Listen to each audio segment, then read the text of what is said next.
Everyone, sorry for a little bit of a late start here. We're just going to give a minute to let participants come in, and then we'll get started. But I do want to welcome everybody for tonight. We have quite a program. So we're just going to give it a minute so we can see that everyone comes in before we actually start the program. So I'm glad everyone's taking time out of their evening to join us tonight. Oh, it says it won't. The bishop is having challenges getting in. It says it won't let him in. Okay, let's see if we can address that. Ellen? Yeah. Also, if you would hide. So bear with us, folks. We're just about to get started. And what we'll do now is I'll start to introduce myself and everyone else here. I see that the count of participants is sort of leveled off, so I think everyone who is in the queue is now joined us. So my name is Patricia Sibilia, and I'm the president of the League of Women Voters of Albany County. And I'd like to thank you all for joining our educational event tonight that we planned in partnership with both the Capital Area Council of Churches and the Rockefeller Institute of Government. Tonight's virtual forum brings together some of the Capital Region experts to discuss the tragedy of gun violence. They'll share their insights into the causes, the consequences, and discuss some short and long-term solutions to save lives.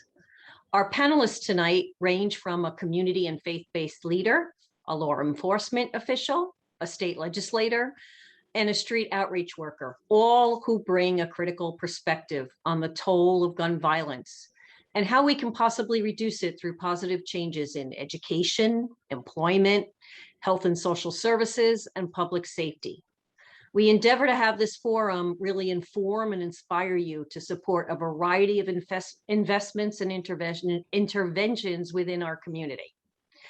Tonight's panelists are Craig Apple, the Sheriff of Albany County, and we're missing momentarily Bishop Avery Comithier, pastor at Elijah Missionary Church. He'll join us as soon as we get through our technical situation. Dr. Alice Green, Executive Director of the Center for Law and Justice. John T. McDonald III, New York State Assemblyman for the 108th District. And Richard Williams, the 518 SNUG outreach worker from Trinity Alliance. Our moderator tonight is Joseph Popcun, Executive Director of the Regional Gun Violence Research Consortium at the Rockefeller Institute of Government at SUNY. And I will now turn it over to Joe. Thank you so much, Patricia, and to our distinguished panelists tonight. I'll start by setting some context about gun violence in America, and then lead a discussion using some focused questions. For the sake of our discussion, we won't be taking Q&A from the audience. However, we can follow up afterward, and we look forward to presenting a program that is both informative and insightful on gun violence in the Capital Region. So before the COVID-19 pandemic, gun violence devastated American families and communities. It injured more than 80,000 people each year and killed nearly 40,000 people each year. And in fact, more people now die from firearm causes than motor vehicle crashes. Firearm-involved deaths reached a 20-year high in 2017 and have remained near that record level for the past few years. Deaths by firearms range from suicides, homicides, to accidents and undetermined causes. The majority are suicides at roughly 60%. However, 40% are roughly homicides. Following the onset of COVID-19 pandemic in early 2020, we saw an increase of violent crime and gun violence increase across the United States. And we're going to hear a little bit about that impact here in Albany. Homicides across the country increased by 30% in 2020, which was the largest single year increase in record since we first started recording that data. But it's still a third below the early 1990 levels that we saw across the country. In total, violent crime increased 5%, but total crime, which includes property crimes, fell by 4%. One of the most interesting data points that we've seen already from the numbers from last year is that the number of homicides that were committed with a firearm jumped roughly 10 percentage points to be 77%. So 3 out of every 4 homicides in this country is now taking place with a firearm, which is a 10 percentage point increase from about a decade ago. So here in New York, outside of New York City, last year we saw a 75% increase in the number of shooting incidents, and that pace has continued into this year, although it's slowed some since July. So we're now roughly 8% above where we were last year.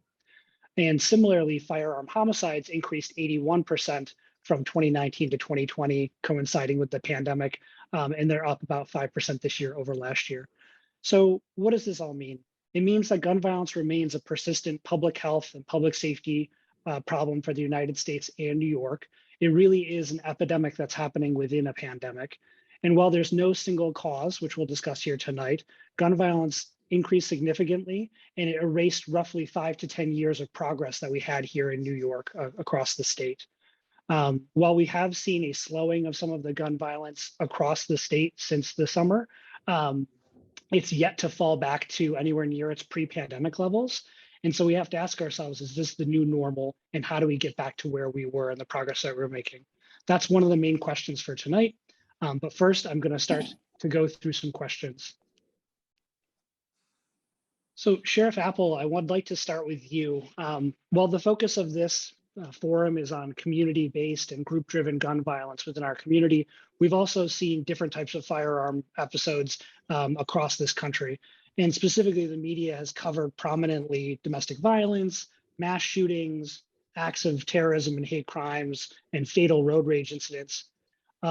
As a law enforcement leader in our community, which types of gun violence has caused you and your deputies the most concern over the last 2 years? And how do you start to focus both your policing practices, but also your correctional practices at the jail to prevent and reduce gun violence within the community? So that's a great question. The low-hanging fruit is that all gun violence is very disturbing to us. And one portion of that is the suicides that nobody talks about. And that's been on the rise, and that's a huge, staggering number every year that nobody really wants to talk about. And that is of great concern. But the problem at heart right now locally is mostly gang violence, young individuals grazing with guns, retribution, defense. I can't tell you how many times over the course of the last several months, individuals, we try to debrief these guys and girls when we get them in. I'm like, what are you doing? What do you got this for? And more times than not, we get, it's to protect myself, because we know there's so many guns out there. We know there's people out there that are looking to cause harm. We know there's people out there that want retribution for the death of a loved one or a family one. Could have been 30 years ago, 20 years ago, whatever. But, anything involving a gun right now is of great concern with us. We have a lot of issues locally that everybody's been talking about, including ghost guns, and we can talk more about that later in the program, but that is a massive concern. Some of those loopholes are starting to get closed, but, I think it was probably 10 days ago, we had a young individual, 2 young individuals trolling the streets of Albany. Car lights were off and windows were down, and fully automatic machine pistol with a 50-round magazine ready to go. And the driver had I believe it was either a 10, 20, I'm not sure, loaded handgun ready to go. These are young individuals. Actually, these individuals weren't even from Albany. One was from Troy and one was from Clifton Park. But that's disturbing when you see young individuals like that driving around, windows down, headlights off, early hours. Something bad was going to happen. But to touch on the policing and the corrections, I think we've done very good effort at the jail. We've changed the name of the jail, actually, and we call it now the Correctional and Rehabilitative Services Center, more so because of so many of the programs that we're running. And this is like a perfect storm. And mental health, I think, is a massive issue. I think addiction treatment services are a massive issue. And I think this all collaboratively needs to come together, because one affects the other. We have young men and women getting released from correctional facilities every day that have nowhere to go. And if you don't have the services and or someone to talk to, you usually do what you know, and that's you regress and go back to committing a crime. Needless to say, you end back in prison. And that's what drives our recidivism on a daily basis. So we've been trying for the last 10 years to come up with any and all programs we can have. People come from on the outside streets and they'll talk to us, hey, what about this? We do parenting classes, because I think a lot of this has to go back to parenting. We teach parenting in the jail. We teach job interviews. We want people to succeed and be successful. So you have to we're constantly changing at that correctional facility. Some people think we can do better. I think we can do better as well, but we need assistance from the outside. Thank you so much, Sheriff Apple. I appreciate your perspective. And just one follow-up question. You mentioned a little bit of the changing dynamics within the jurisdiction. You as a sheriff, have the countywide jurisdiction. So you see everything from, the urban gun violence through, rural, potentially suicides and others. Is there, from your perspective, has there been an increase in the number of calls that your deputies are going to that involve guns? Whether that's domestic violence or road rage or others, or does it just seem to be kind of holding steady over the past year or so? No, it's been a massive increase. And honestly, I can't sit here and go, I have the magic wand and I know why. I know that, people have a lot of different opinions on it, but there's been a massive increase. We've had shootings in the rural part of the county. We've had shootings in suburban parts of the county, and certainly in the inner city. In fact, I'm not sure what time it is right now, but at around 4:30 this afternoon, there was a domestic violence with the threat of a gun. So there's people, it's almost like they're not concerned with what's punitive as a result of using that gun or displaying that gun or menacing with that gun. But it seems like the gun is the go-to tool right now. And it's a sad state of affairs. Thank you, Sheriff. I'd like to return to Bishop Comithier, who I think has joined us. Bishop, can you hear us okay? Yes, I can. Great. Thank you so much for joining us. I wanted to talk a little bit about your perspective as a faith leader in the community. So far this year, we've had 60 shootings and 14 deaths from gun violence within the community. In 2020, we had 101 shootings and 11 people were killed. That's staggering compared to the 5-year averages, which were roughly 38 shootings and 4 deaths on average. So each of these shootings, each of these deaths isn't just a number, isn't just a statistic, but it really tears at the fabric of our neighborhoods and communities, leaving behind it families that are broken, devastation and loss. So this is prominently struck at the heart of your congregation and community. Can you share some of your firsthand experiences with that loss, and what are you seeing and hearing from the families of those who have been left behind? Thanks, first of all, for having me. The majority of the homicides that have occurred recently during this pandemic, the services have been at my church here at the Elijah Missionary Church. And it has devastated families. Some families are torn apart with each other because of this. So we're ministering to the wholeness of both sides, the victims and the families of the perpetrators. So it's a difficult situation all the way around. Families are frustrated, they're hurting, they're in pain, and they want answers. And I let them know that the police department is doing all that they can. From my perspective, from a spiritual perspective, we've been doing all we can. We've been doing all we can when it comes. They're telling me that I guess I'm off my camera. They're telling me that physically we have the sheriff's department, which I applaud. We have the state troopers, which I applaud, and the APD. And still there's homicides, still there's shootings. They're doing a lot, they're making arrests. But in my perspective, it's spiritual. This is a spiritual thing.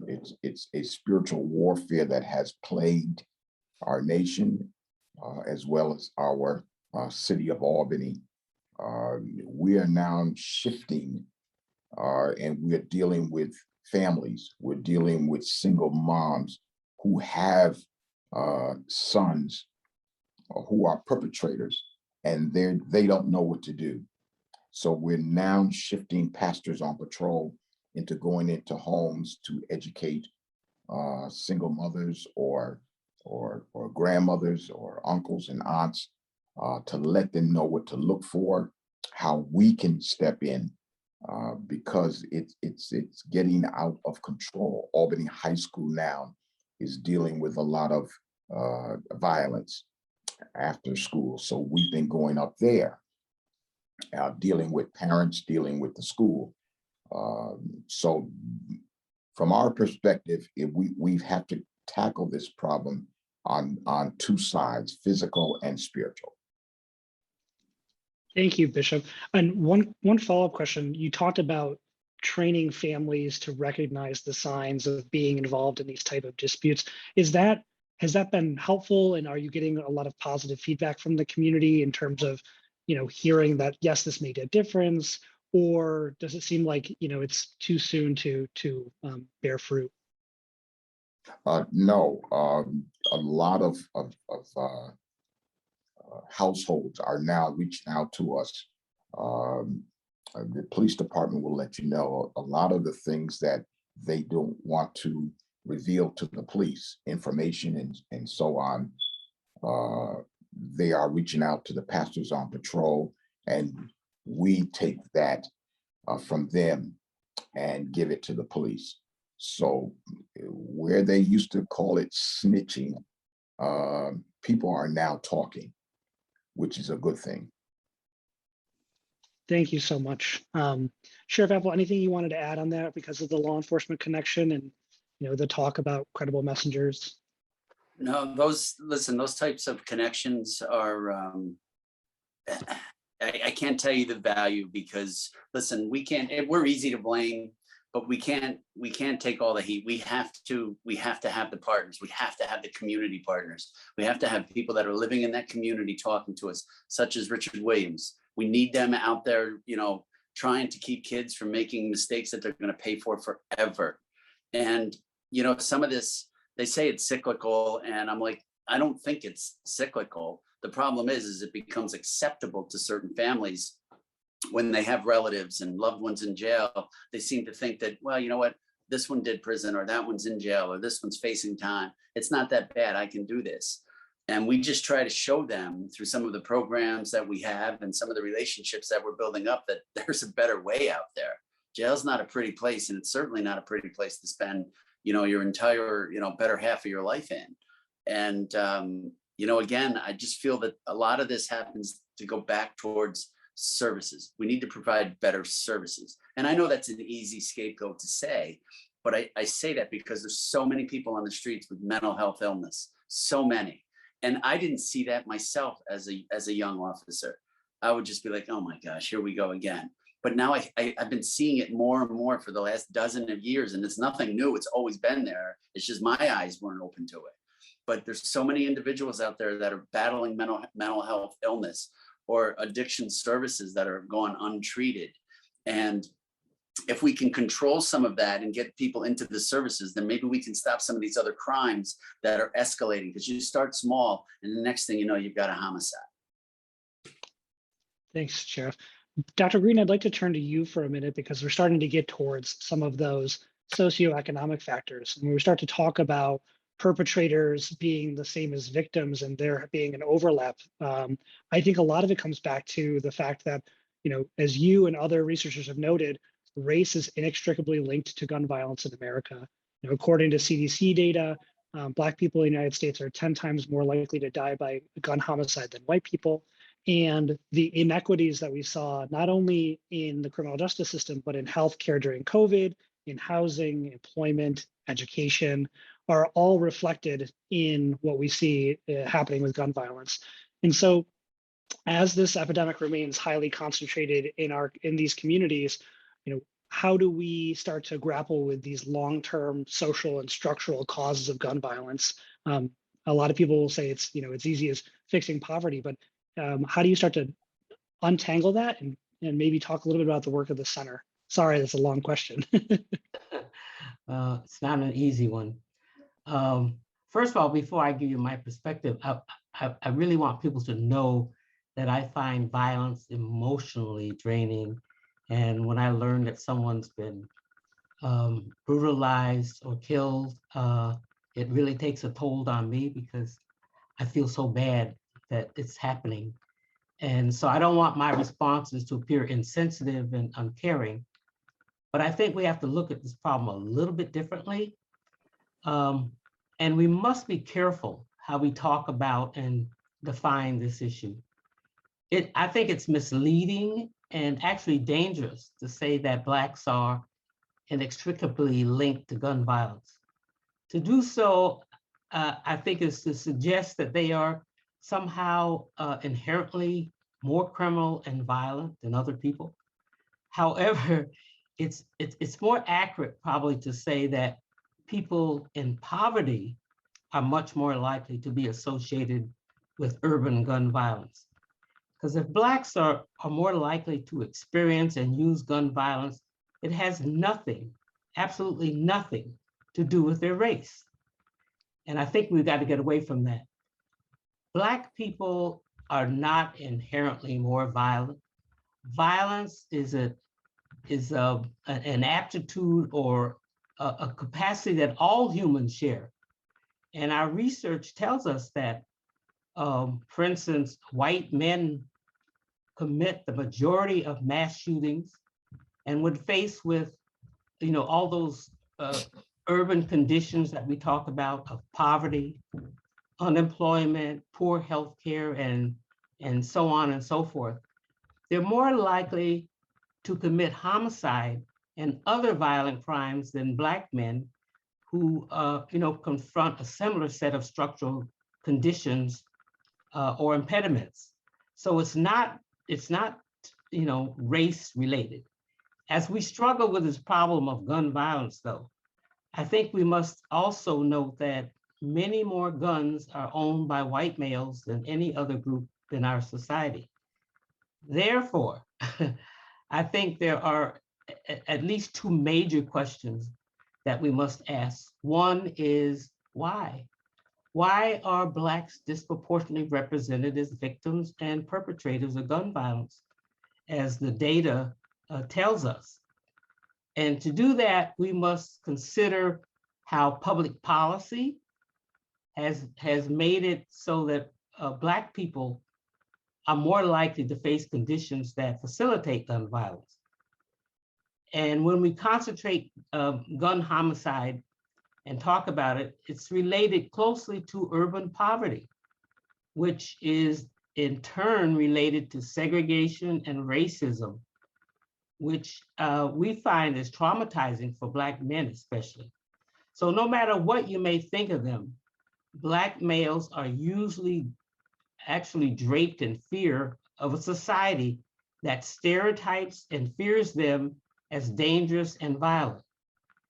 We also can see that these underlying structural problems caused by discriminatory things like housing, employment practices, redlining, which we've been dealing with, industrialization, poor school system, and much more.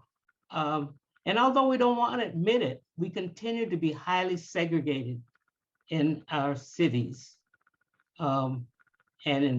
Because we have so many Black communities that have seen a history of redlining and disinvestment prior to the civil rights movement.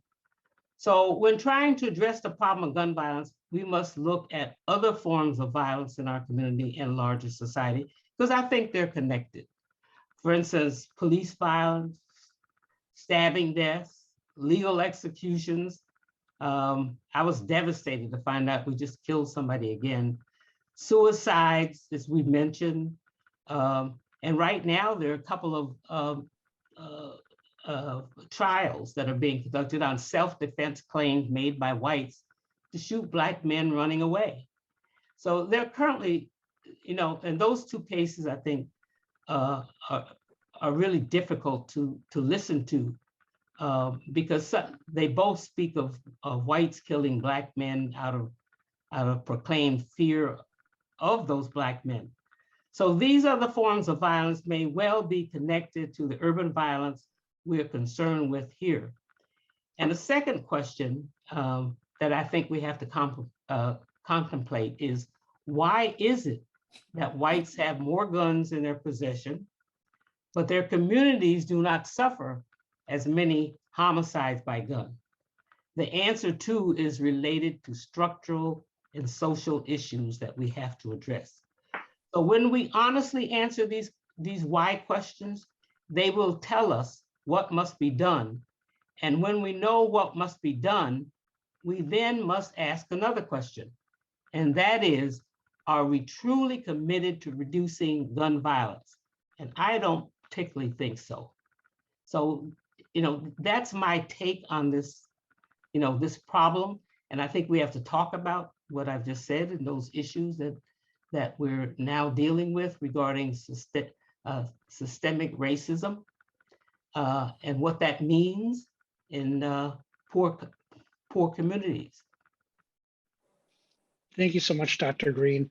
And just to pull it a little bit what you said about the fear and the trauma, I think Sheriff Apple mentioned that he's heard from people saying that they feel that is a justification for their wanting to carry firearms in their community. From your work at the center, are you seeing similar kind of explanations for gun carrying behavior? And also, to return to the services that Sheriff Apple talked about, has the pandemic changed the type of services that you're starting to see people seeking or partnering with other organizations to provide? Yeah, I think we certainly hear that people are fearful.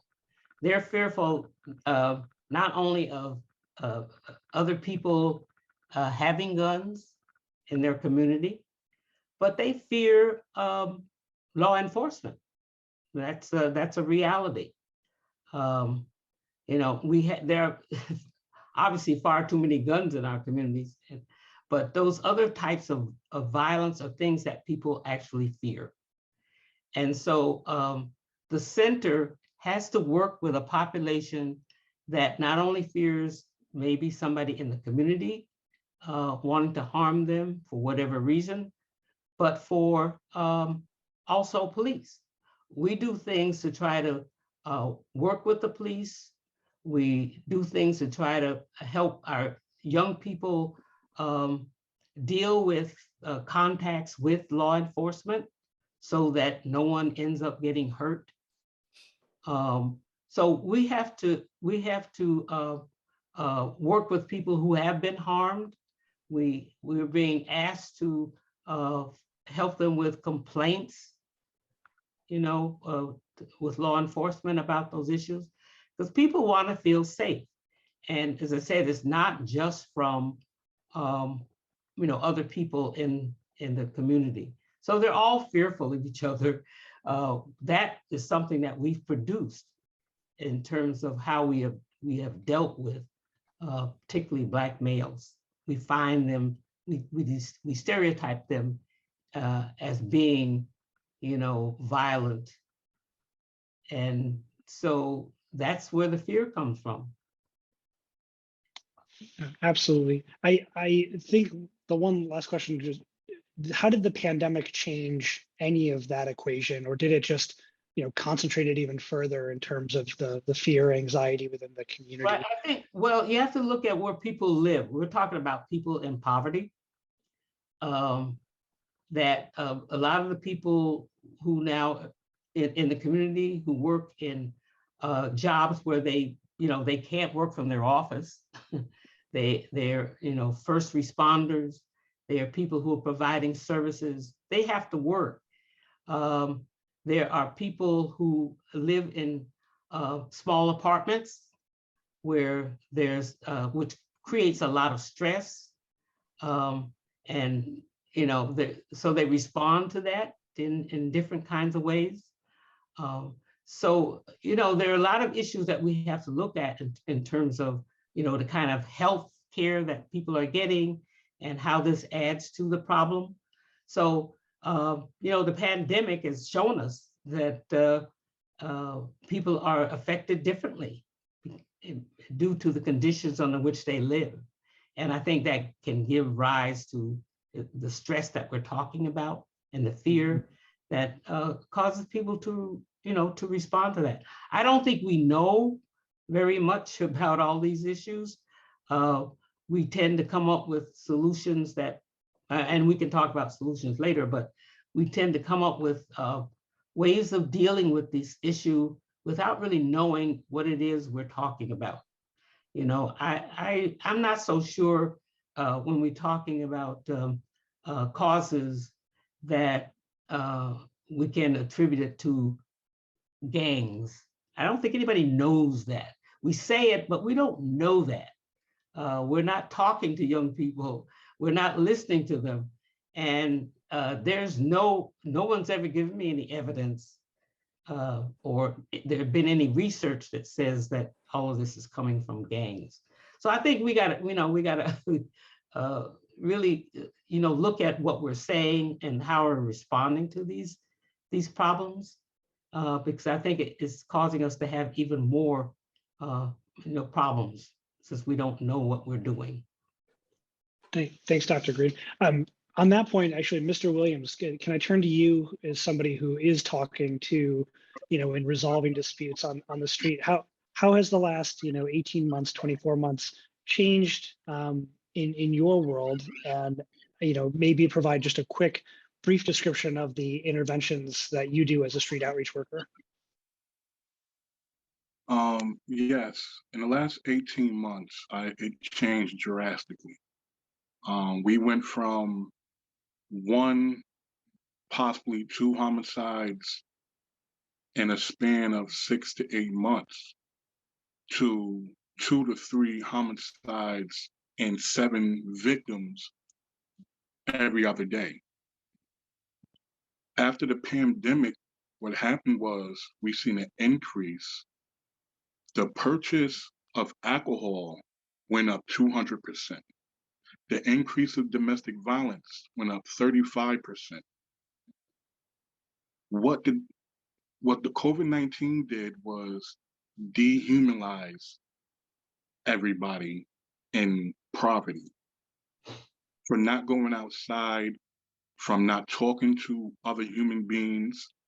So now your people skills are start to diminish. And what the young kids did, from what I've seen, even if you go back even 5 to 10 years ago, the increase of kids dropping out of school between the ages of 11 and 14 have increased by at least 48%.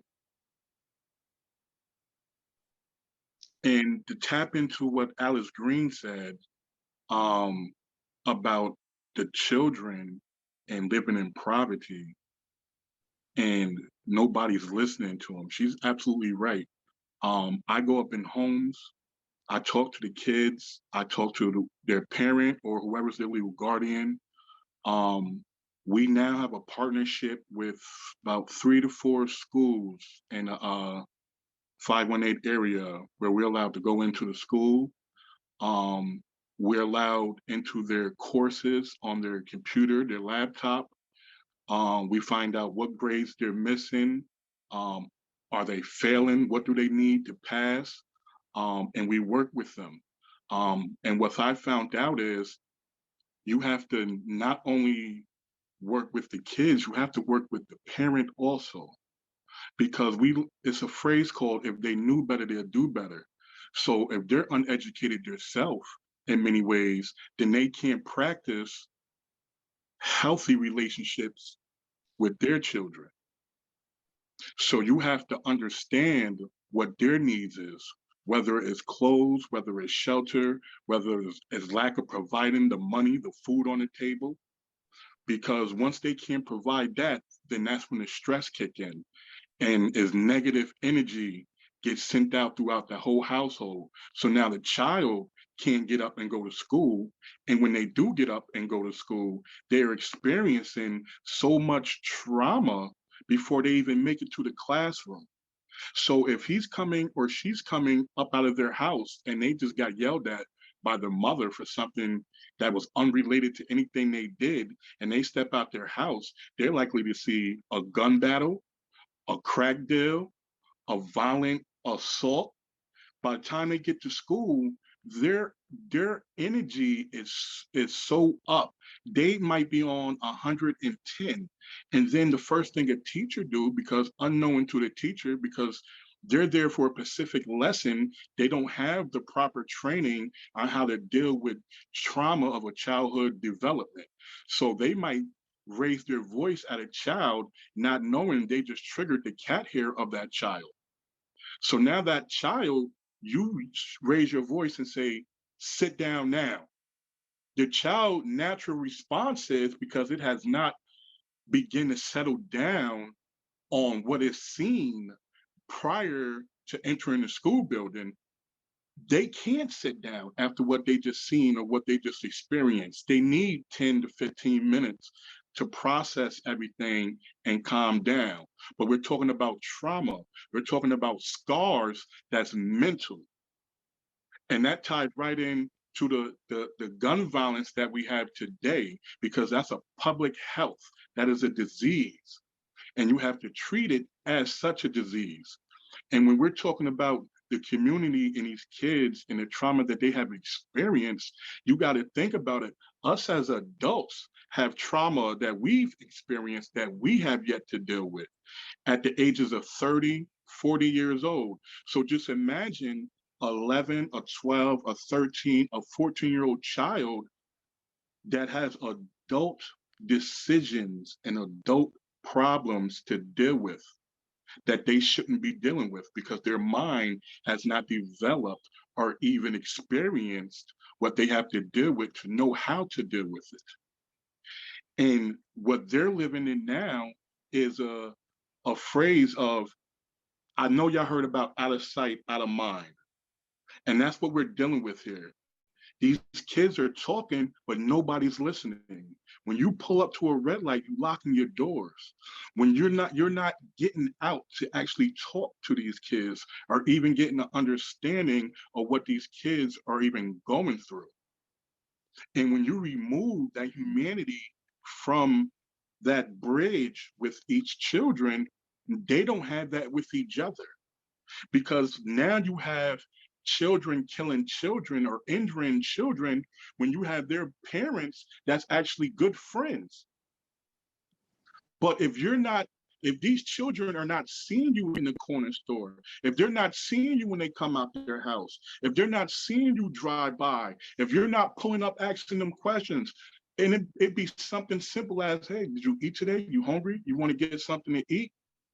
All right, get in. Once I take them to get something to eat, now we can talk about what's really bothering them, what's really going on.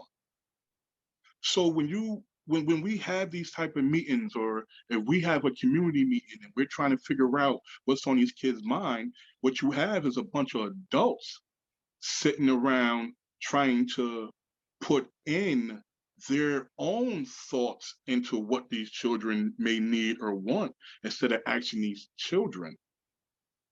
When we did an event down in Adiabro, and to see what these young kids have to play with was ridiculous. We set up a whole site, we had games, and we was there for about 5-6 hours. And when we went to pack up to leave, all of them kids got together and they was asking us, where are we going?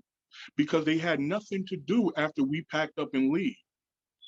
So once we remove ourselves from that and they have nothing to take in to play with, whatever it is, whether it's a playground, whether it's a center to go in to develop more of their skills and giving them time to develop, they naturally draw right back to what they know, which is nothing, because they're not being taught. because they're, like Alice Green said, they're being a product of their environment. When I ask these kids just the simplest thing, like, well, how do you feel about the shootings going on? They don't like it, but they say they'd rather be caught with a gun than without it. If you check the status on how many traffic stops, and I think that program been running for a little under a year, how every other traffic stop it results in finding a gun, 2 guns, with ammunition that, God forbid, they decide not to stop and start shooting with police is very dangerous. And also what you have now is, I was asked this question at a meeting last week, and they was asking me, well, Pancake, how do we get the guns off the streets? And I was honest, you can't get the guns off the street. That boat done already sailed, because now you have people that never even dealt with a gun before are in fear of their life. They can possibly get injured or lose their life just going to the corner store to get a cigarette, to get something to drink, to get some ice cream. They might get caught up in a shootout.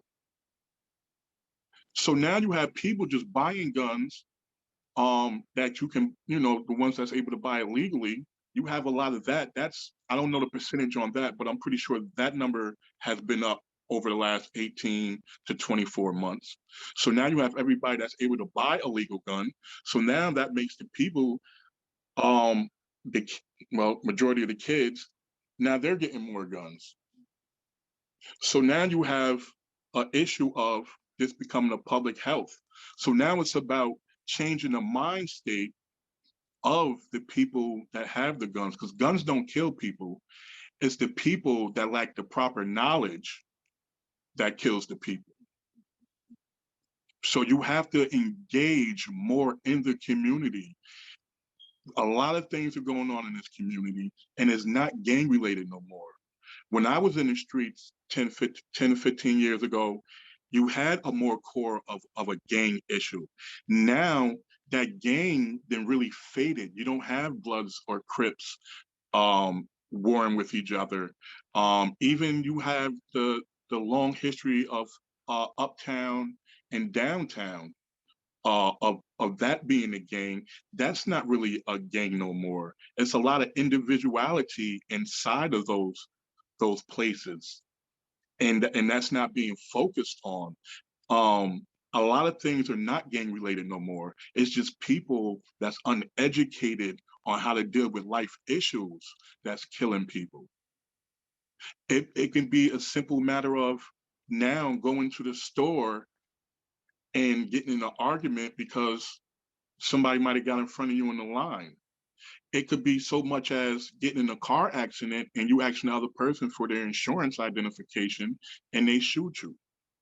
It can be something very simple as I live at 275 and you live at 270 and I took my trash out and set it in front of your house. These are the things that's occurring now. And whereas before it used to be talked, now it's just, I'll shoot you, I'm young, I'll go away and I'm coming right back. And that a lot of things that change is with that new law where you have a lot of these teenagers getting caught with weapons and it's only going to family court. And family court had no history of dealing with this type of legal action. So it took a while for them to really catch up on how to deal with these cases. So you had kids coming right back home. So if I'm 13 and I just see my friend that's 15 get caught with 2 guns and he comes right back home on probation, oh, then I'm all for it. So I might have 3 guns now because there's no action for the reaction that's occurring for the cause and effect. Thank you so much, Mr. Williams. So there's a lot to unpack there, and I think there's actually 2 or 3 things that I want to tee up. One is for the bishop. To what extent does that resonate, the stories, with what you're seeing and hearing in your congregation, particularly around the humanity and what's been changed through the pandemic, the distancing of people, the lack of opportunities? to what extent is that similar to the stories that you're hearing? I agree with what Sister Alice Green, and I agree with SNUG. But being on the front line as pastors on patrol, what we've been gathering is young men who are not concerned about poverty. They're not concerned about family issues, education. They're just caught up. They're caught up in a system where they feel to take a life means nothing. And I mean, if we're going to get to the crux of the problem, we can no longer put Band-Aids on a situation that's a gun violence pandemic. It's killing people. And what I'm getting on the streets, what I'm getting in families, is that you have some people who are just indifferent to life. And they feel that if I take a life and my life is taken, it means nothing. And we've got to get to the crux of the problem, and that is family. We've got to get involved in the families. I heard mentioned tonight about nobody's listening. We are out there. There are people out there on the streets. They're talking to young men. They're talking to the older ones. It's not just the young ones. It's the older ones that's influencing the younger ones. And we've got to call it like it is. Yes, we have police issues, but we have issues against our young men who just, I don't like the shirt you have on, the color. I don't like, now, this is not hearsay. I'm out on the street. We are out on the street, and we hear that, and they just don't care. Can I ask a question? Sure. Why do you think that it? See, we talk about these issues, but we have to go back to why. You're saying that people don't care about the lives of other people. Why is that? And you know, until we can answer that question, I don't know if we can come up with solutions. Okay, because I don't think people are born, you know, in a state where they hate other people or they dislike them, and they are mean and nasty and angry. You know, why? We have to ask that question, why? And I think people are, especially Black men, are so traumatized by their treatment in our community. And they are extremely fearful of things like failure, criminalization, incarceration, poverty, brutalization, and their death because of how society has historically labeled them and treated them. And you know, and so they've been and continue to be seriously harmed. We have to recognize that. I'm not saying that I like it, but it's something that we have to recognize. We tend to blame, you know, a lot of this on things like, I was happy to hear Mr. Williams say, it's not, we keep talking about gangs, that there are gangs out there causing all these problems and these issues, but we don't know that. We just believe that that's the nature of the problem. So until we can answer that question, why, you know, I think I don't think we're going to get anywhere, because if we look at other communities, and I'm suggesting that one of the things we can do is compare the situations in some communities where they're not experiencing gun violence.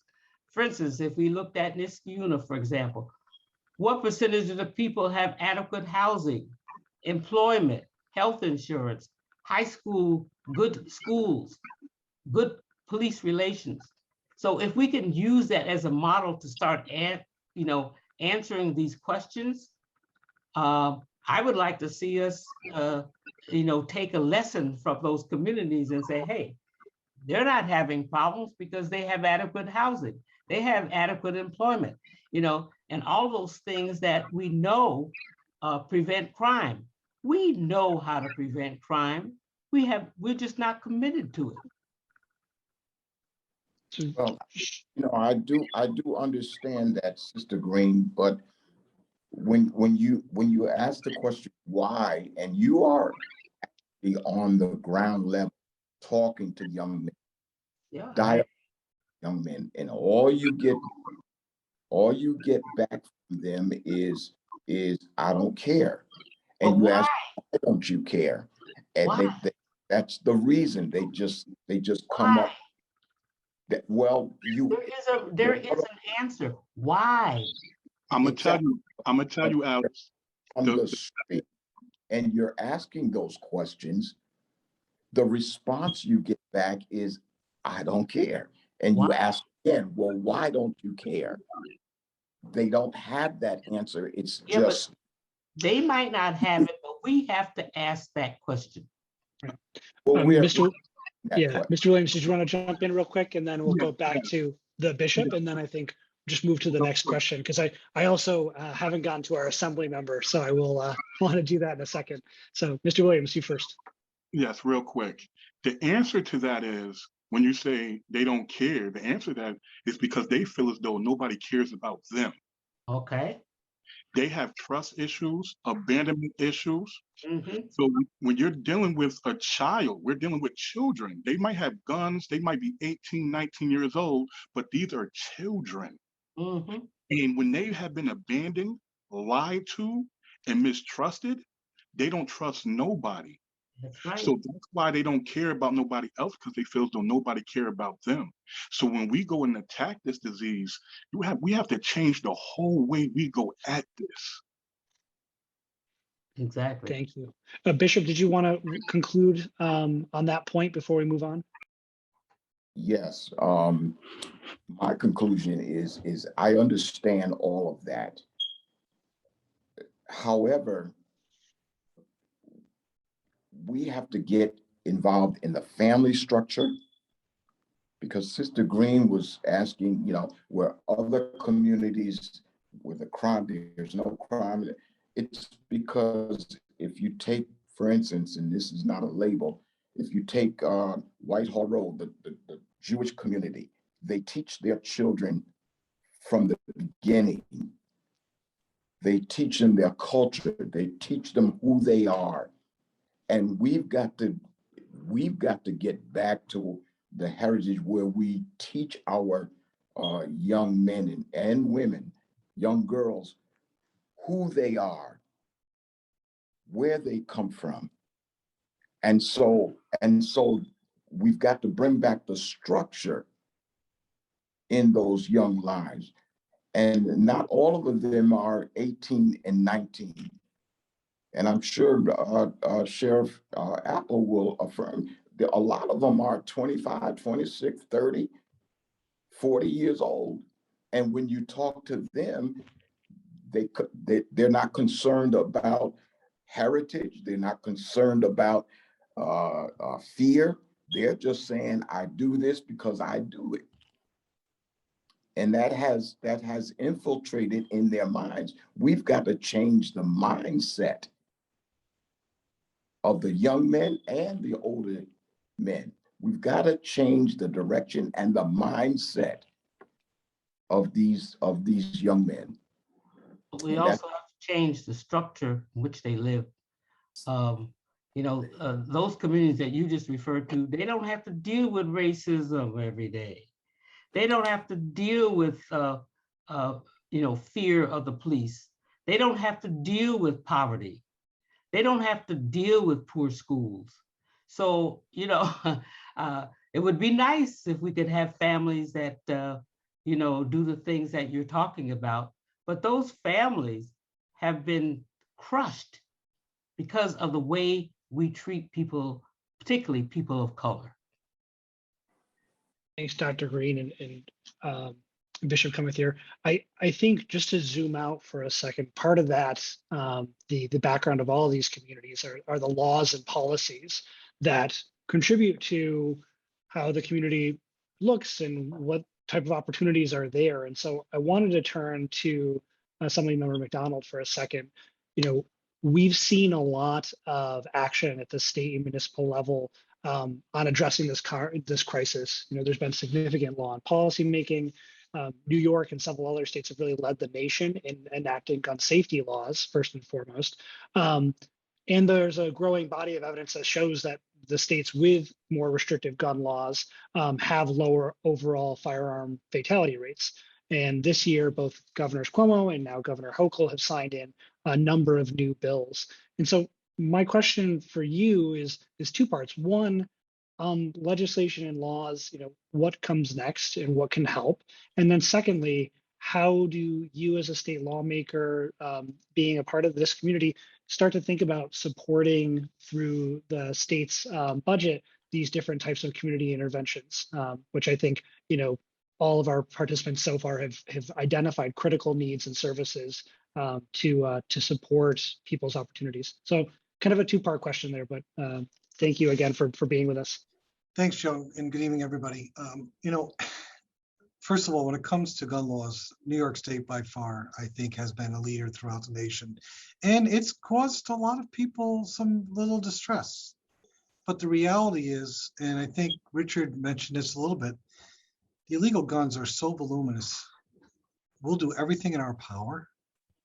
We'll put in more legislation, whether it's the ghost guns that Craig was talking about, when it's the legislation regarding the frames, all these things that aren't identified, which responsible gun owners should be just as upset about than anybody else. We'll continue to push down that avenue. We will look to create a gun institute here in the capital region to help us identify when the next potential shooting is going to happen. Something the district attorney has been really focusing on, trying to educate us on, because it's working in New York City. But the reality is, let's be fair and let's be clear, the guns are going to outpace the community. They're just out there in large volumes. It's very similar, and Craig might agree with this. I remember talking to the chief in Troy years ago when we're in the opioid crisis was starting to really pick up. And I said, if you think we can arrest our way out of this, we can't. We just can't.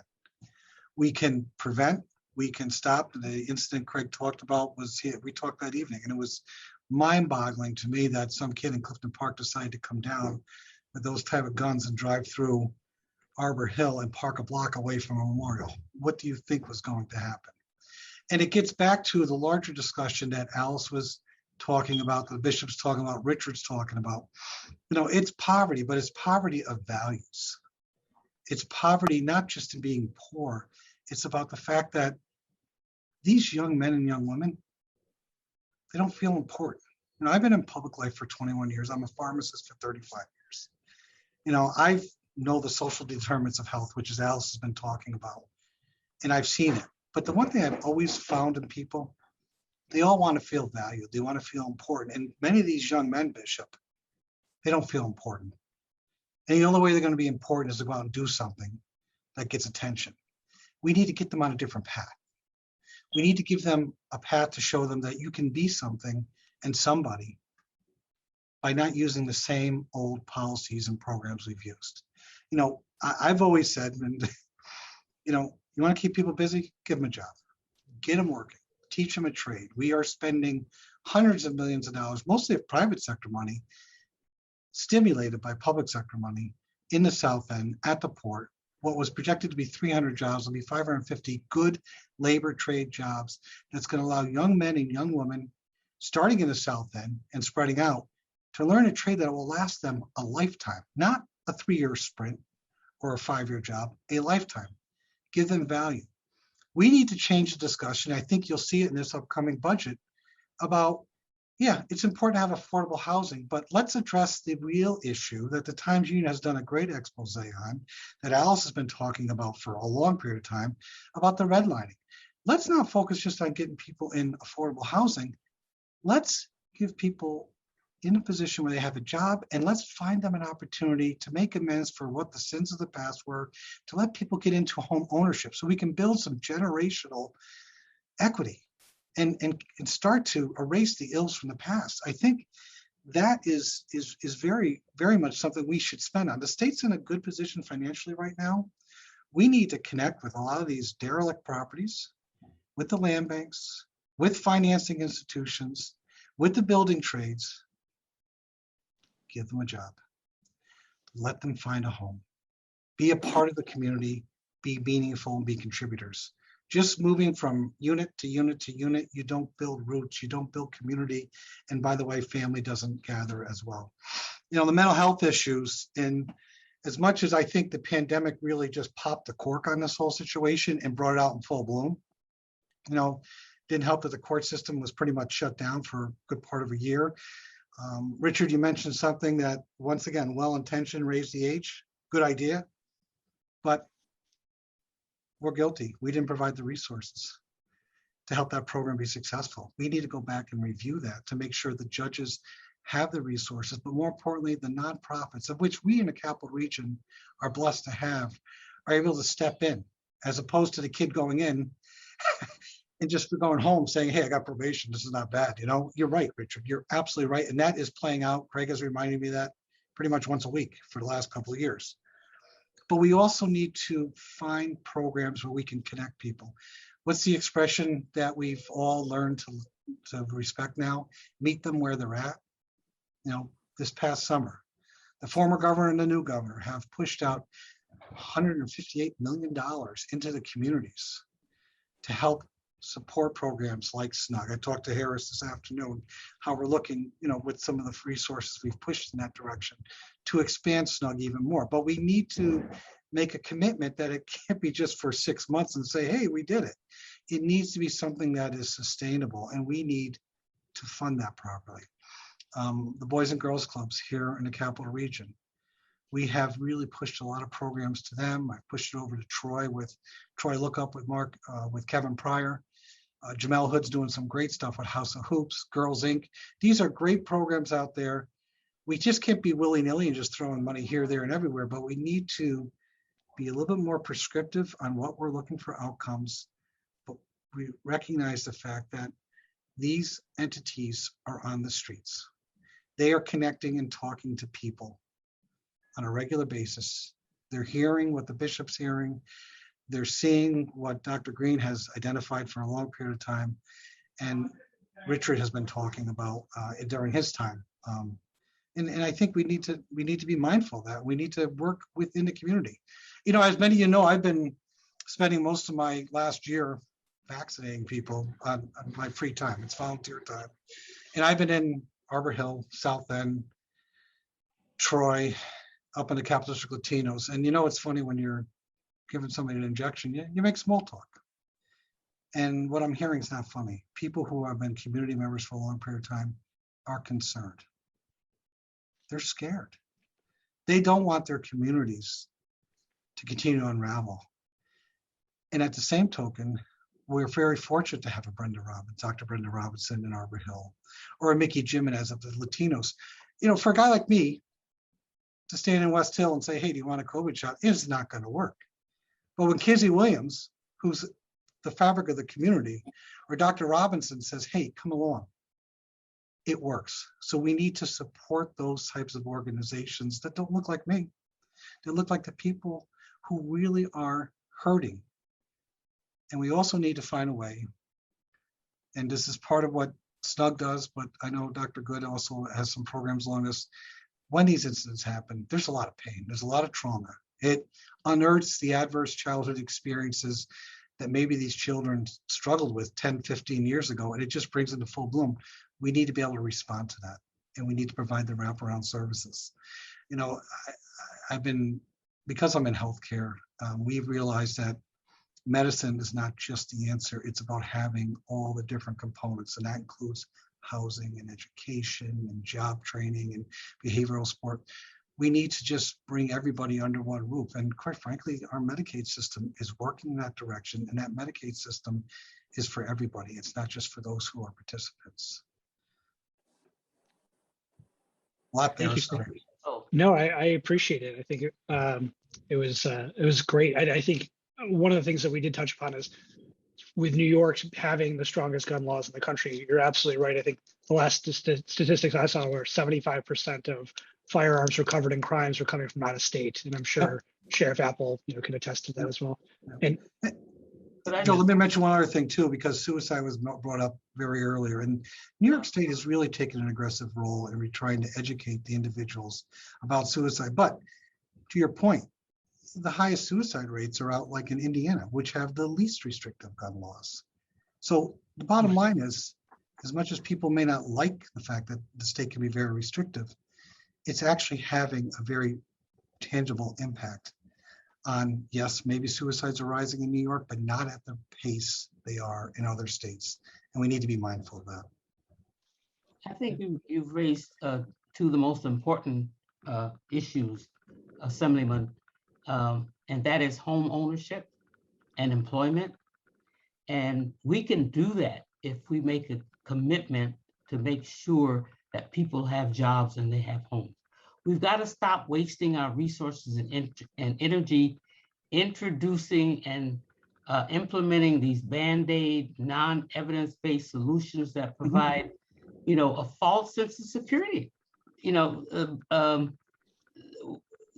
Things such as, I hate to say it, but things such as gun buyback programs don't address the issue.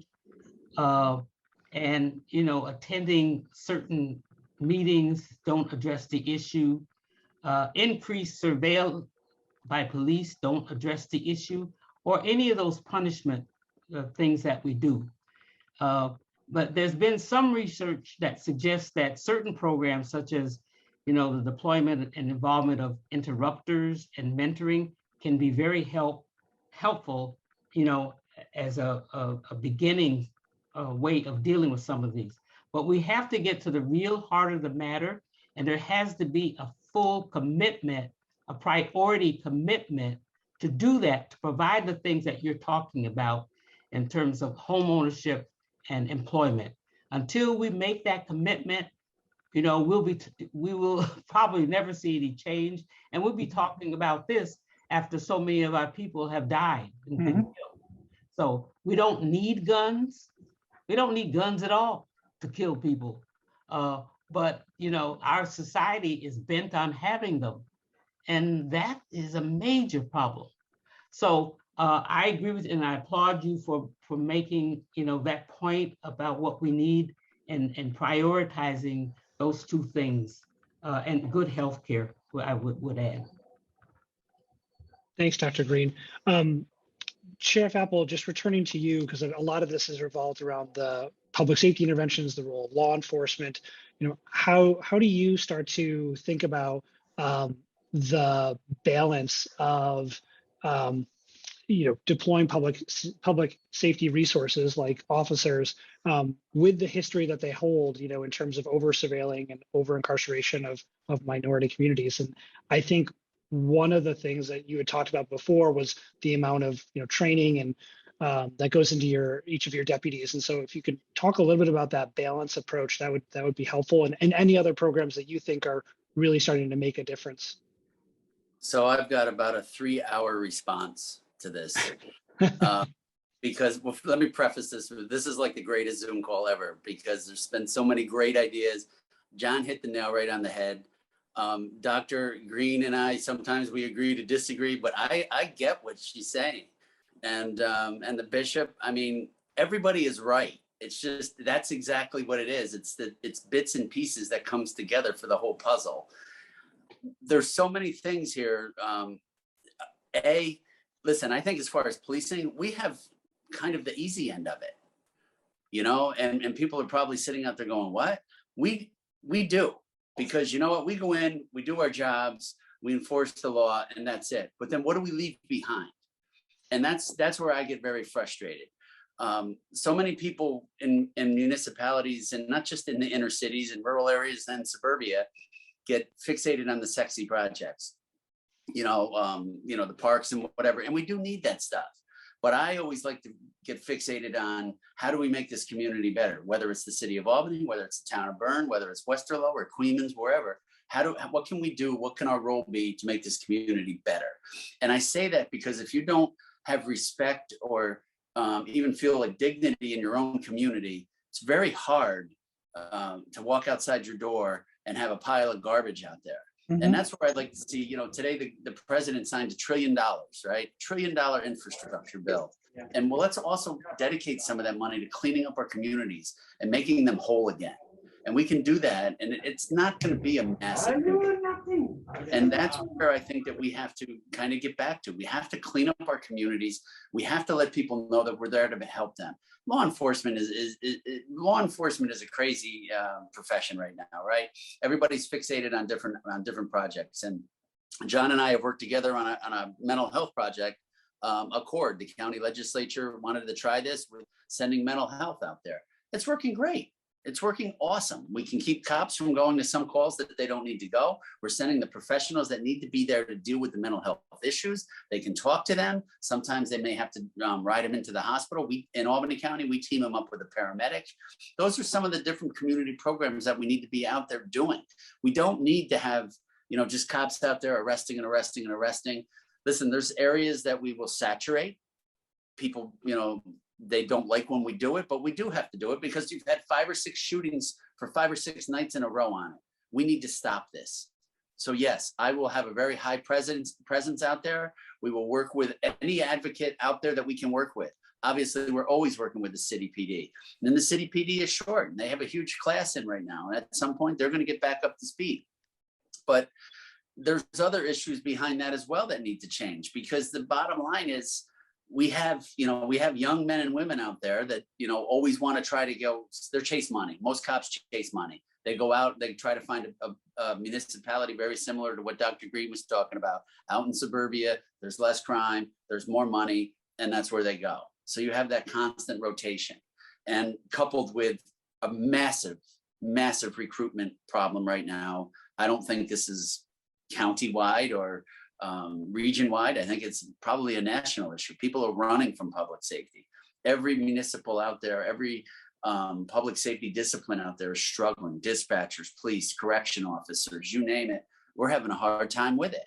So what do you have with that? When you have constant turnover, you have most people coming in that really don't know the community that they're policing, probably don't care that much, because you know what, chances are they're going to be leaving in a short time.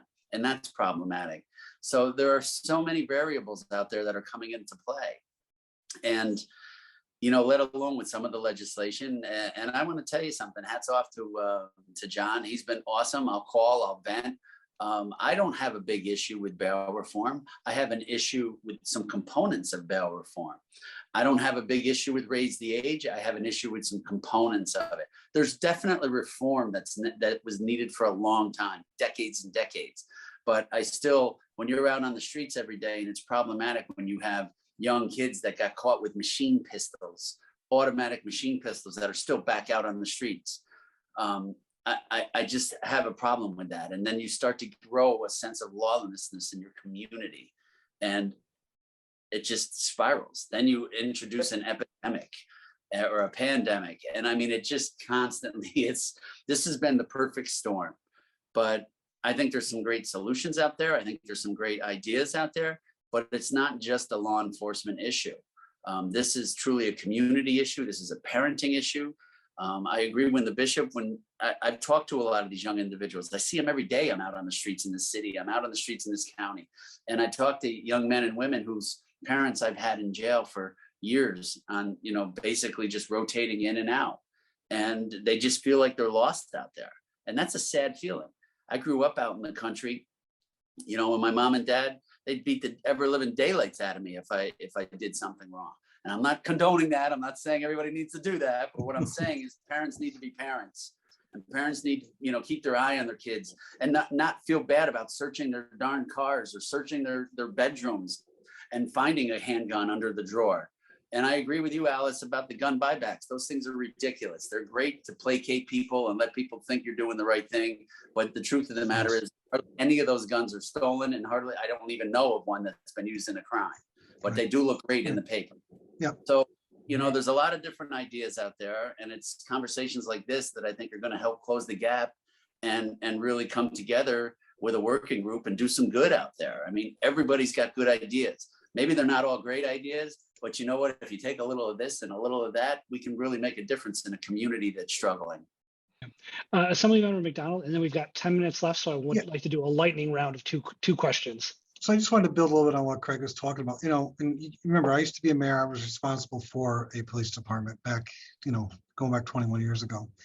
We've asked law enforcement to really expand their lanes too far. I think they all would agree that they've gone so far out. And I think we're starting to get it. You talk about where we should be doing some public investment. The Accord program, I think, has great potential. And I give Craig and the legislature a lot of applause for saying, let's do something differently. We have the 988 system, which is going to be coming into play in the next year, which is going to probably take some of the burden off 911, and some of the mental health calls are going to be going 988. And there's going to be a little bit of a different approach. Law enforcement serves a purpose, but they don't need to be on every single call. And that sometimes, because of those adverse childhood experiences, it actually causes reactions to happen. And I saw it firsthand as a mayor when I saw some of my law enforcement engaging with people who I knew personally that weren't doing anything wrong, but they would just react when they saw a uniform. And we need to kind of change that conversation. And that's where I think there's another good opportunity that public resources are going to be spent wisely on that. The other thing I want to mention, which I don't know if we really touched on, and this is probably going to send things off on a different orbit, but we politicians are part of the problem. Starting at the federal level, right down to the local level. The days of civility, the days of having tolerance, the days of listening to people, it's a bygone era. It's a bygone era. And we've got to, as elected officials, listen and act and stop putting on the shows, plain and simple. It's just, because it's on 24/7 on any channel you want to watch. And people are watching this and thinking this is the new norm. And that's not the way government's supposed to operate. Government is supposed to operate how Craig talked about it, kind of boring and drab, but we're doing our work. That's what it's supposed to do. It's not supposed to be sexy. It's supposed to be effective. And I think we've lost our purpose at times.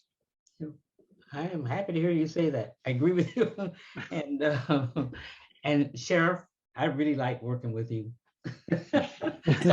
I'm not against law enforcement people, but I know. But I deal with your staff all the time. Yeah. But one thing I want to leave with is that we cannot continue to arrest and incarcerate our children. I'm sorry. If we agree, first of all, that children do not have the capacity to make good decisions. And I don't care what they do, whether they, steal a pencil or they kill somebody.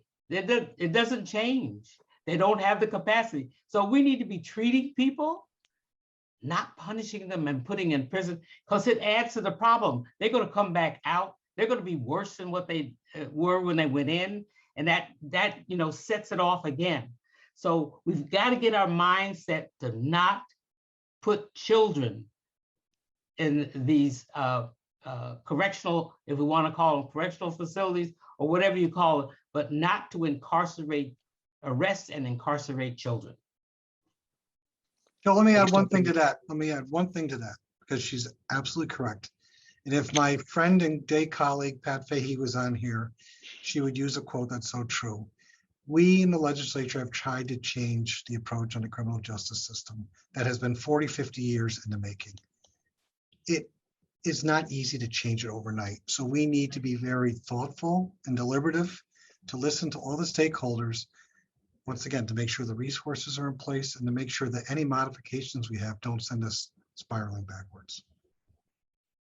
Thank you, Dr. Green, and thank you, Assemblymember McDonald. So we've got 5 minutes left. We'll do a lightning round because there's been a lot of conversation in the chat. So this is closing thoughts on advocacy and involvement. So as members of the Capital Region community in your official and personal roles, what words of wisdom and insight could you share with the audience about staying informed and staying engaged beyond tonight's webinar? What are the community organizations and agencies most in need of? And how do we start to track progress both on the government side, but also any other community organization that needs to happen? And in no particular order, I'll start with Dr. Green.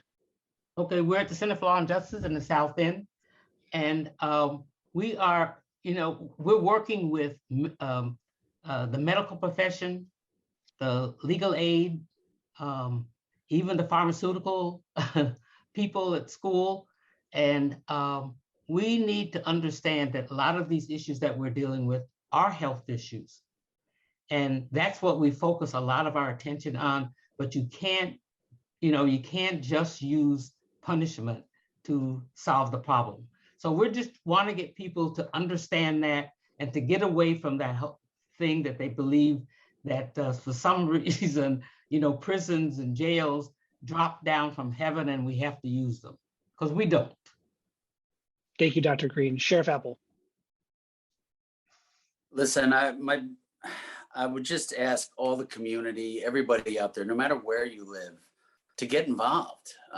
Find something that's near and dear to you. And there's a lot of nonprofits out there that are looking to do good, to stop violence. And there's a lot of insight out there that we don't know, right? Listen, cops are easy to blame, all right? Everybody loves to blame us. And some of it we deserve, some of it we do not. But I think at the end of the day, we're out there just trying to keep people safe. But we need help. It's not just a law enforcement issue. This is, in fact, an all hands on deck issue. And I love working with the faith-based, all the ministers have done a tremendous job. Dr. Green and her staff, we deal with them constantly. Assemblymember McDonald, he's like my go-to guy locally. I'll call him up and I'll be like, what are you doing? And then he'll explain it. And I understand that, the legislature is easy to pick on as law enforcement. But, and then even like Richard Williams with SNUG, these are all people that have a key piece of information that can solve this puzzle of stemming the violence, stopping our young men and women from killing themselves out there in the streets. And there's a better life out there. We'll try anything in the Sheriff's Department. I'm always open for suggestions. Anything that we can do to let somebody get out of that correctional facility and lead the life that everybody on this screen is living. That's what our goal is. But I just need community help, man. We need the community to engage. We need municipal leaders to also really get their hands dirty and get involved. And don't say one thing and do another. Get involved with us. I'm elected. I'm classified as a politician, but I'm also out on those streets every day. Thanks, Sheriff Apple. Assemblymember McDonald. Talk to people, don't talk past them. We have so much conversation going on. Everyone wants to be that shining star, but we really need to listen to people and we need to act. And it needs to be investment that is actually measurable. Craig mentioned the Accord program. One of the best features that sells me on the program is that they've got a contract with SUNY, the School of Public Health and Welfare, to actually measure, is the money being spent producing results? That's actionable. That's going to only help bring greater support if it's successful. But we need to listen to people. So many times we hear them, we just don't listen. Thank you very much. Mr. Williams.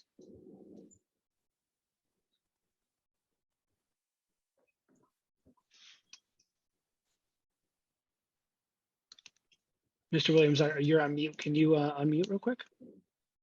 Okay, yeah, I was trying to find it. I apologize. Yeah, no worries. I think we just need to focus on what we have in common and not the uncommon ground. And the common ground is the gun violence.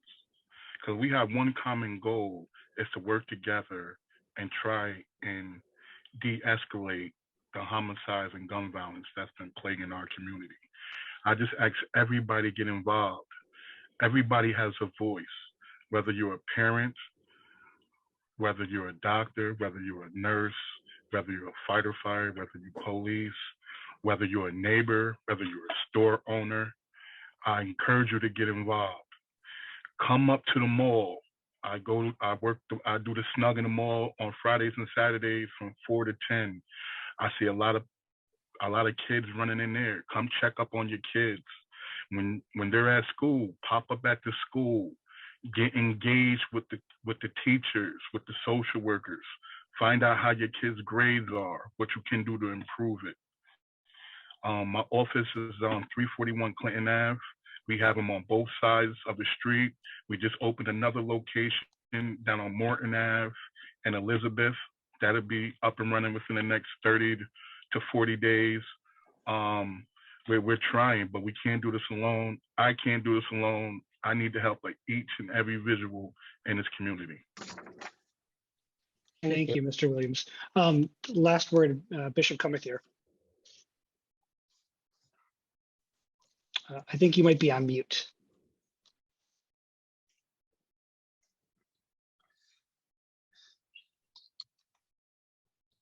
How about that?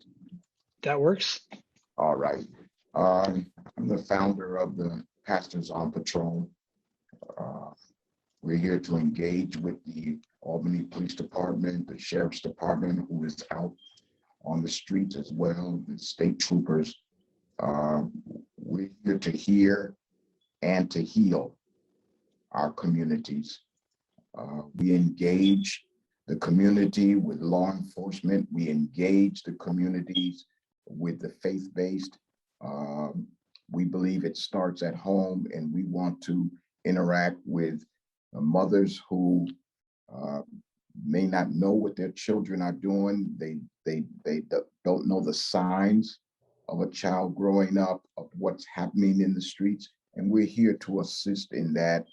And we just want to be the ear of the community to help and to heal. And I look forward to working with anyone. I just met with this afternoon with the senior advisor to the governor, and she was very, very encouraging and helpful. And we're looking to do more and more to heal this community in this city. Thank you. Thank you, Bishop, and thank you to all of our panelists. And I'll turn it over to you, Margaret. Okay, thank you, Joe. One, I want to say this has been a phenomenal program. Every panelist was just so informative, so inspiring. I thank you all on behalf of the Council of Churches, the League of Women Voters, the Rockefeller Institute. And also you should know that this video will be available on the League of Women's website, the League of Women Voters website, also on the Cavalier Council of Churches. So if you have friends and acquaintances you think could gain something from watching this, and there was a lot of good stuff here. So please share this, and we don't want it to end here. And I want to thank not just our panelists, but for the viewers who tuned in to become better informed. And I hope we can all leave feeling better informed and willing to advocate and do whatever we can to address these issues. South End Children's Cafe does a wonderful program of mentoring children and feeding them.